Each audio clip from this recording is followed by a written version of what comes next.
Good morning, gang. What's going on, everybody? Yep, I had the hat and the jacket. It is 35 degrees out. Brick cold, baby. Sunday morning. Hope you're all doing well. But I wanted to recap the games for you, yesterday's games. And I also have some stats I want to share with you because this is going to give some insight into the Yankees starting rotation against the Cleveland Guardians, now that we know they're facing them. So, a couple of things here. Let me just give this to you. So, Luis Severino had not faced them all season, so obviously that'll be factored in. Nestor Cortes was 1-0 with a 2.19 ERA in 14 innings pitched. No, it's 14 strikeouts in 12 innings pitched. 3 earned runs and 2 home runs given up against Cleveland.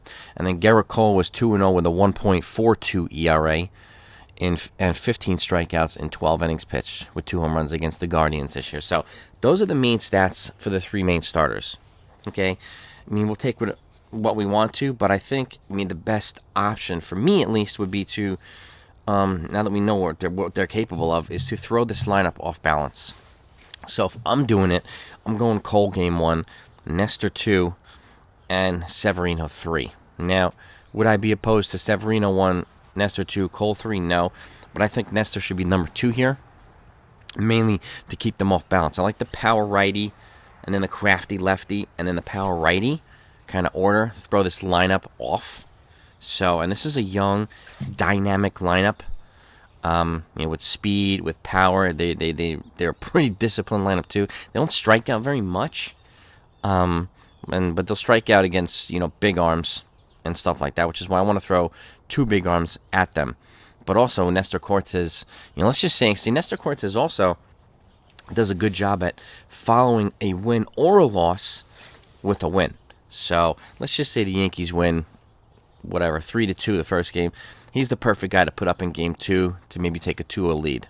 So let's just say the Yankees lose 1-0 the first game, and he's the perfect guy to put in game 2 to tie the series. So that's kind of my logic and thought process behind it. Let me know what yours is. I want to know what it is. And again, the Yankees roster has not been determined yet, but it should be determined within the next, I'm hearing it's the next 24 hours, so I'll put that out when it comes out. So you know what to do if you don't want to miss it. All right. Now let's recap yesterday's games. So number 1, the Rays and Guardians. Tristan McKenzie versus Trent Grisham. They both threw really, really good games. But the fact is, this game went 15 innings without anybody scoring. And at the end of the day, was it Oscar Gonzalez threw a walk-off home run in the bottom of the 15th off of former Yankee Corey Kluber. So, and that's how it ended. And the Guardians took the series 2-0. And that's how we know we're facing the Guardians. Okay?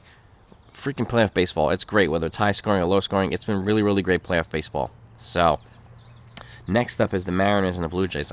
My God. Comeback kids. The Mariners took it 10-9. But the Mariners were down 8-1 in the 7th inning. 6th or 7th inning. And they slowly came back. And then I don't know if you saw the collision between George Springer and Bo Bichette. That was a pretty wicked collision, and I hope Springer's okay. Looks like they might have taken him to concussion protocol. Bichette stayed in the game, but Springer was jacked up. They had to cart him off the field, so I hope he has a full recovery. But end of the day, the bullpen for Toronto imploded, and Seattle came back with Adam Frazier key hit, and then pretty much across the board. But the Adam Frazier key hit was the 3-run double, one that tied the game, 9-9. But they wound up winning 10-9 yesterday. So, and Seattle eliminated Toronto, beat them at home both games. Cleveland won both home games. Okay. Next up was the Padres and the Mets. Jacob deGrom got payback, shut them down. Okay, and the Mets took this game 7-3, and tied this series. It's the only series that is still going, and they play Game 3 tonight in Citi Field at 7 p.m. So, the Mets are showing some resolve here and some fight, and I knew that was going to happen. Their lineup just started fighting back. So, and this is going to be a pretty big game. And tonight, it's going to be Chris Bassett versus Joe Musgrove in the rubber game. This is going to be the deciding game, and I think it's on ESPN tonight. So, this is all that's left, and the winner of this series gets to play the Dodgers. Okay, the winner of the Mariners are going to play the Houston Astros now, and the Guardians obviously are playing the Yankees. And then the last game, the Phillies and the Cardinals, the Phillies won it 2-0. Beat the Cardinals both games at home. And they're going to face the Atlanta Braves now. So, and the same type of thing. This is a 2-0 game. Aaron Nola threw almost 8 shutout innings. Kept them at bay. And it was also the final game for Albert Pujols and Yadi Molina. And thankfully, they both got base hits in their final at-bats. So that's kind of cool to kind of go out in style, in my opinion. But it was a 2-0 win. Their bullpen, Sir Anthony Dominguez, I got it. Sir Anthony Dominguez shut them down. So, in key situations, their bullpen. And then Zach Eflin came in and ended it all. They got a couple guys on base in the bottom of the ninth, but Phillies took it 2-0. And they're heading to face Atlanta now in the NLDS. So, what a game of baseball yesterday. What a day of baseball. Like, unbelievable. Unbelievable. So, let me know if you watched the games and what you think.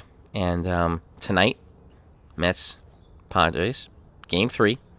And then the Yankees start their series with the Guardians on Tuesday. And obviously, we'll recap all the other games as well, the divisional rounds, and we'll keep it going for the rest of the season. And right now, I'm working on my MLB free agent predictions video. I have a roundtable, so I got a couple of Yankee channels coming on. So that's going to be a lot of fun. We're going to do it live. So you guys and gals can chime in if you want and get you all involved. And that's going to be really cool.